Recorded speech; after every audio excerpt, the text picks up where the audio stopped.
What does it mean to be theologically liberal or theologically conservative? Let me begin by clarifying that in this video, we'll be discussing this as it relates to Christianity, and also that we'll discuss it from the viewpoint of various American Christian denominations. For example, the Christian Church Disciples of Christ would be known to be a denomination that is theologically liberal, whereas the Southern Baptist Convention is theologically conservative. What does that mean? First, theological liberalism denies the inerrancy of the Bible, while theological conservatism affirms it. Inerrancy means that a person views the Bible as having no errors or contradictions.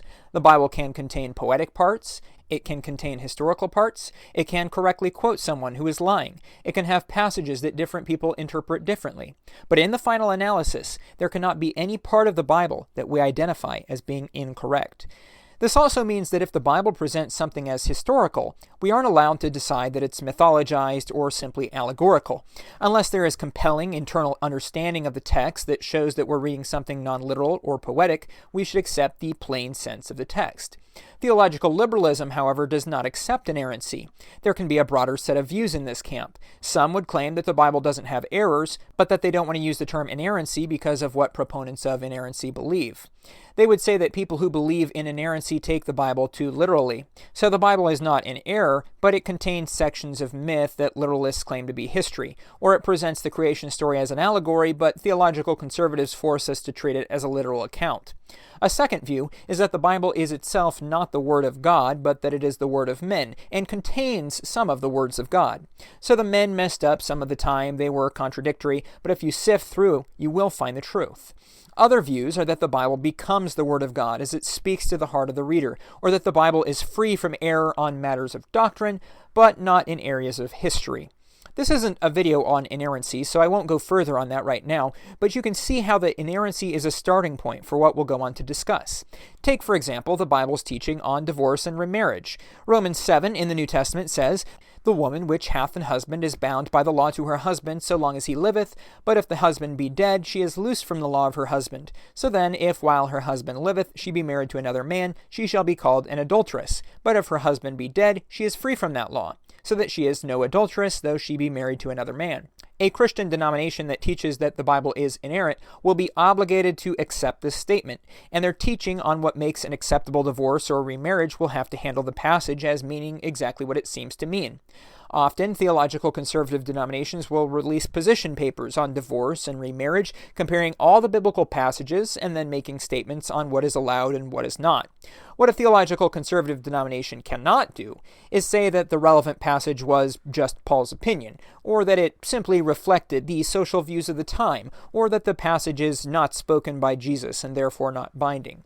Some have said that inerrancy is a new position, and it is true that historically the term inspired was used rather than inerrant. However, it was also generally accepted that the Bible being inspired meant that it was free from error. If God inspired the Bible, and God cannot make a mistake, then the Bible too can have no mistakes. Since the confessions didn't say inerrant, though, theological liberalism allowed people to claim adherence to inspiration, but deny inerrancy, and this was not what the vast majority of Christianity had believed prior to theological liberalism's heyday. Theological liberalism began to grow in American Christianity, especially in the late 1800s, and by the middle of the 1900s, many of the largest Christian denominations in America had majorities of theologically liberal ministers and congregations. This completely changed the way that the denominations argued with each other. Let me explain. Take some of the common denominational categories you hear today, and let's look at them 2 centuries ago. Episcopal, Lutheran, Presbyterian, Baptist, Methodist, Congregationalists. What's the difference there? Well, Congregationalists and Presbyterians were Reformed. They taught unconditional election and limited atonement, for example. Baptists were divided. Particular Baptists taught unconditional election, and General Baptists didn't. Methodists were mostly Arminian, opposed to the Reformed positions on the matter. Lutherans rejected most of the Reformed framework, but also held views different from Arminianism.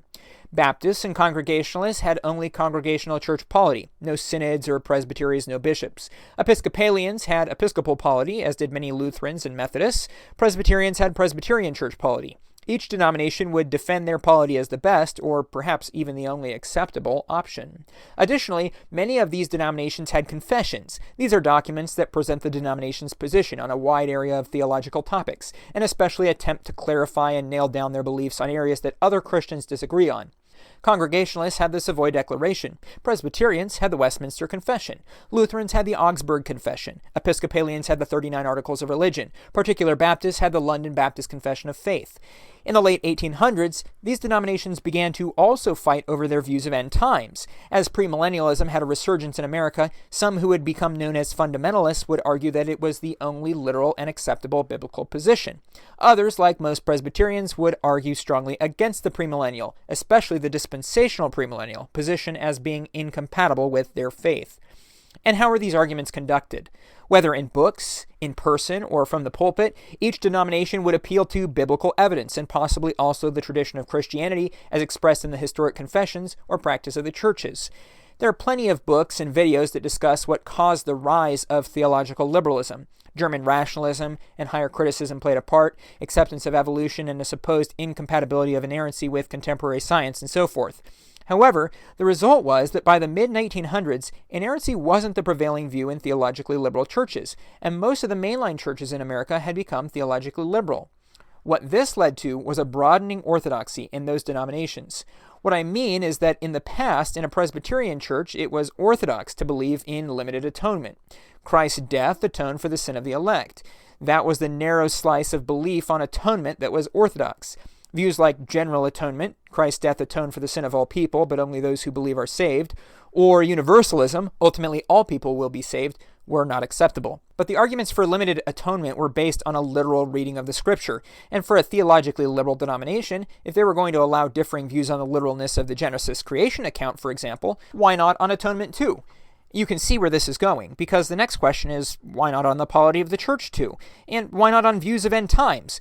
And why not on the views of the presence of Christ in the elements of communion? And why not on baptism and on unnecessary salvation experience? And so on. As theologically liberal denominations broadened in orthodoxy, eventually the acceptable range of beliefs began to heavily overlap with others. This was seen throughout the second half of the 20th century, especially within these denominational categories, as denominations began to merge together.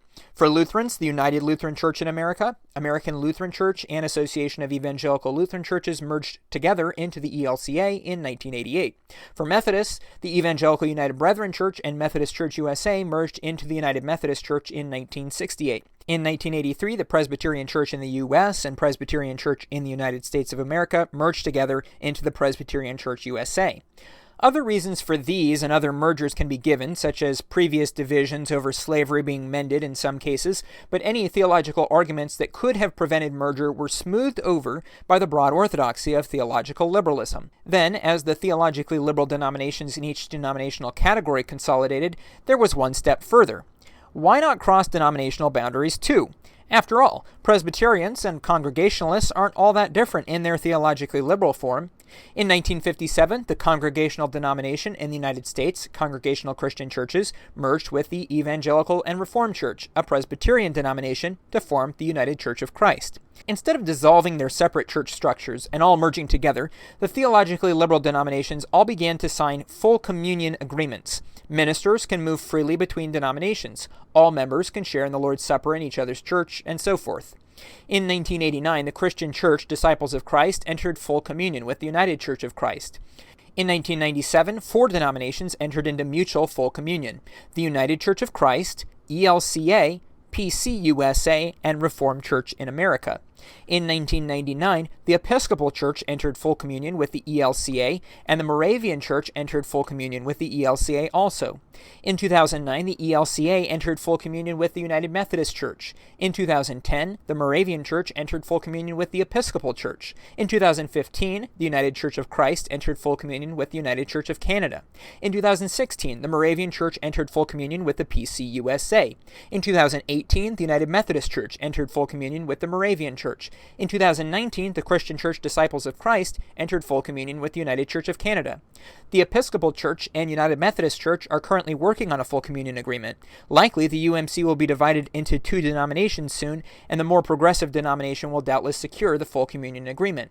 Theologically conservative denominations can have full communion too, but it means that the two denominations see eye to eye within their much narrower orthodoxy. For example, the Lutheran Church Missouri Synod is in full altar and pulpit fellowship with the AALC, but barring some massive shift, there's no circumstance in which the LCMS would ever have the same fellowship with a non-Lutheran denomination.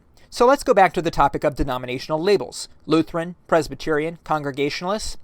On the theologically liberal side, these titles mean very little. Your Presbyterian Church USA church may have an Evangelical Lutheran Church in America minister.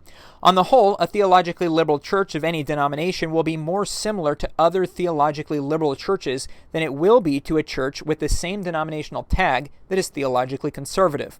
If a member of a theologically liberal PCUSA Presbyterian church moves to a city without a PCUSA church, they will feel very out of place in a theologically conservative PCA Presbyterian church, but more at home in a Disciples of Christ church. Because of the narrow orthodoxy in theologically conservative denominations, churches that become more liberal tend to leave.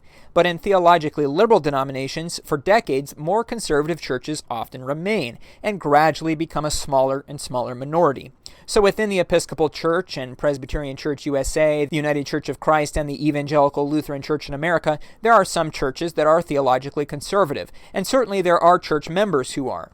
However, as theologically conservative churches continue to teach certain doctrinal positions as unacceptable or certain behaviors as sinful, for many congregations there comes a point where they no longer feel comfortable in a denomination which accepts or advances beliefs they find to be in violation of their conscience. For example, when the Evangelical Lutheran Church in America entered into full communion with the Episcopal Church in 1999 under an agreement titled Called to Common Mission, the ELCA agreed to certain changes to their episcopal polity that led to their episcopate being accepted as part of Anglican apostolic succession. This was necessary for the Episcopal Church to link up with them. Many more conservative churches in the ELCA didn't accept this accommodation of apostolic succession, and so they split off into a new denomination, Lutheran Congregations in Mission for Christ.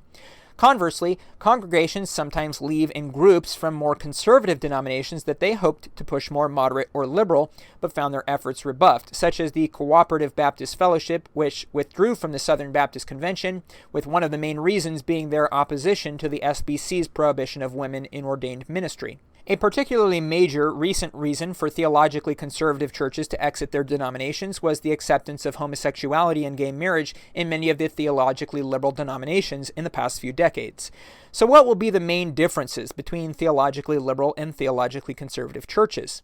On some areas, certain teachings fall exclusively into one side or the other, and on other matters there are moderate or in-between positions. For example, no theologically liberal denominations will prohibit women in ministry, but there are theologically conservative denominations that allow them, such as Assemblies of God. Theologically conservative denominations do not condone homosexuality, but neither do all theologically liberal denominations, at least not yet. What seems to be the case generally is that the theologically liberal denominations begin to affirm homosexuality and transgenderism as their membership's opinion on those matters shift. Certain theological distinctives will be enforced in theologically conservative churches and not in theologically liberal churches. Many theologically conservative holiness churches will expel a minister who denies a second definite sanctification experience, but a theologically liberal church wouldn't. Theologically conservative evangelical churches would expel a ministry who denied the necessity of a born-again experience. Theologically conservative Pentecostal churches wouldn't put up with someone who believed spiritual gifts had ceased, and some theologically conservative Mennonites wouldn't keep a minister who baptized with a mode other than pouring. Nowadays, for a ministry to be disciplined in a theologically liberal denomination over doctrine generally requires not that the minister do something too heretical, but rather that they refuse to do something that they consider heretical. For example, Bishop William Love in the Episcopal Church wouldn't allow his diocese to perform same-sex marriages, and the denomination took him to trial, and eventually he was forced to resign.